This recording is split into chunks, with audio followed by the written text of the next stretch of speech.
গাঁও পঞ্চায়তৰ যি আজি প্ৰথমটো কাৰ্যালয় শুভাৰম্ভ কৰিছে, শুভাৰম্ভৰ ইয়াৰ পিছত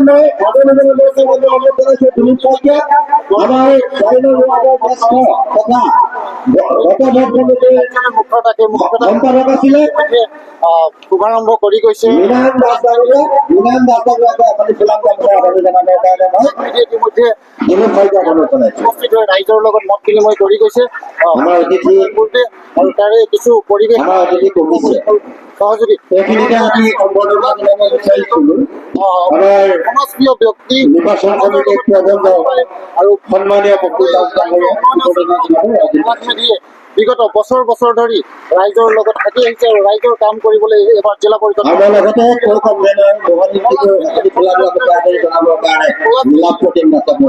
বিশ্বাস ৰাইজৰ মাজত আছে যে এইবাৰ পলাশ মেধি জিলা পৰিষদৰ সম্বৰ্ধনা কাৰ্যসূচীটো জিলা পৰিষদক মন্ত প্ৰাৰ্থী হিচাপে শেষ হাঁহি মাৰিব পলাশ মেধিয়ে। ধন্যবাদ। মন্ত্ৰী এই আহানগুৰি গাঁও পঞ্চায়তৰে এজন ভোটাৰ, এই আহানগুৰি গাঁও পঞ্চায়তৰ এজন সুযোগ্য সন্তান, আমাৰ সকলোৱে শ্ৰদ্ধাৰ সন্মানীয় পীয়ুষ ডাঙৰীয়া যি জাগিৰ সমষ্টিৰ উন্নয়ন প্ৰচাৰ কাৰ্য পোনপ্ৰথমে আপোনালোকৰ সংবাদ মাধ্যমৰ জৰিয়তে অসমৰ সকলো ৰাজ্যক অসমীয়া নৱবৰ্ষ তথা ইতিমধ্যে আপোনালোকে গম পাইছেই যে কংগ্ৰেছৰ অৱস্থা দুৰৱস্থা। কংগ্ৰেছৰ ৰাজনীতি ইতিমধ্যে ৰাইজে প্ৰভাৱ কৰিছে। ভাৰতীয় জনতা পাৰ্টি যি উন্নয়নৰ ৰাজনীতি, এই উন্নয়নৰ ৰাজনীতি ৰাইজ আগুৱাই আহিছে, ভাৰতীয় জনতা পাৰ্টিৰ লগত আছে। আৰু আপোনালোকে গম পায়ে যে অসমৰ বহুত জেগাত কংগ্ৰেছৰ আমাৰ জাগিৰোড সমষ্টিৰ দিব বিচাৰিছে।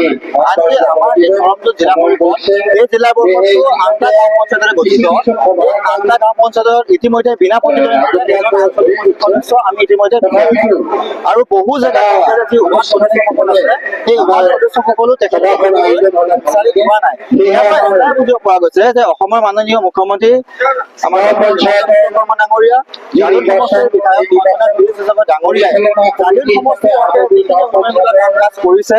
এই উন্নয়নমূলক কাম কাজত ৰাইজ আমাৰ লগত আছে, ৰাইজ ভাৰতীয় জনতা পাৰ্টিৰ লগত আছে, ৰাইজ ডাঙৰীৰ লগত আছে, ৰাইজ মহিলা লগত আছে, ৰাইজ আমাৰ লগত আছে, মানে ৰাইজ উন্নয়নৰ লগত আছে। কিছুদিনৰ আগতে আমাৰ জাগিৰোড পেপাৰ মিল আছিলে, সেই পেপাৰ মিল কংগ্ৰেছৰ জৰিয়তে ধ্বংস হৈ গ'ল। এতিয়া এই পেপাৰ মিলটোক লৈ পেলাই বহু ধৰণৰ কংগ্ৰেছে ইছ্যু যদি কৰিছিলে, আমাৰ একান্ত বাধ্যত আজি এটা প্ৰকল্প এটা আৰম্ভ হৈছে। এই ছেমি কণ্ডাক্টৰ প্ৰকল্পৰ জৰিয়তে আমাৰ যি নিবনুৱা সমস্যা আছিলে, সেই নিবনুৱা সমস্যাবোৰ সম্পূৰ্ণ হ্ৰাস কৰা দিশে। আৰু ইতিমধ্যে আমি গম পাইছো যে জাগিৰোড সমষ্টিৰ আহনগুৰি গাঁও পঞ্চায়তৰ অন্তৰ্গত ডাঙৰ এটা ইণ্ডাষ্ট্ৰিয়েল পাৰ্ক হবলৈ গৈ আছে। এইবোৰৰ পৰা এটাই গম পোৱা যায়, যিহেতু ৰাইজ ভাৰতীয় জনতা পাৰ্টিৰ লগত আছে, ভাৰতীয় জনতা পাৰ্টিক সমৰ্থন জনাইছে। আমিও আশাবাদী যে এইবাৰ যি জিলা পৰিষদ, এই জিলা পৰিষদটো জয়যুক্ত হম। আৰু এটা কথা আপোনালোকে এইখিনি অৱগত কৰিব বিচাৰিছো, আজি কিছুদিন আগতে লোকসভা নিৰ্বাচন হৈ গৈছে।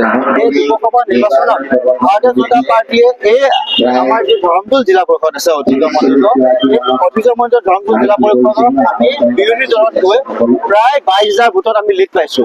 ইয়াৰ পৰা এটাই কথা আমি ক'ব বিচাৰো যে আমি আশাবাদী যে এই পঞ্চায়ত নিৰ্বাচন হ'ব, এই পঞ্চায়ত নিৰ্বাচনত কমেও আমি 25,000 ভোট লিড পাই নৱপ্ৰজন্মই ৰাজনীতি কৰিছে, ৰাজনীতিলৈ ওলাই আহিছে। ইয়াৰ এটাই কাৰণ, অসমৰ মাননীয় মুখ্যমন্ত্ৰী ডাঙৰীয়া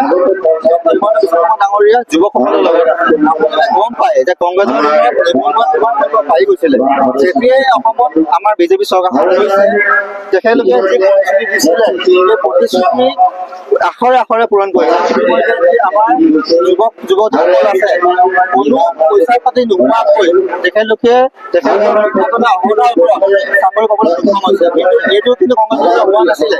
আজি যদি আমি চাবলৈ যাওঁ, আমাৰ নিবনুৱা যুৱক আছে, যিসকল যুৱতী আছে, আত্মনিৰ্ভৰ অসমৰ জৰিয়তে প্ৰায় লাখ লাখ যুৱকক 2 লাখ টকা সাহায্য প্ৰদান কৰিছে। এইবোৰৰ কাৰণে ভাৰতীয় জনতা পাৰ্টীৰ আমাৰ যিখন যুৱক যুৱতী আছে, ঠিক আছে, ধন্যবাদ জনাইছো। Reporter live.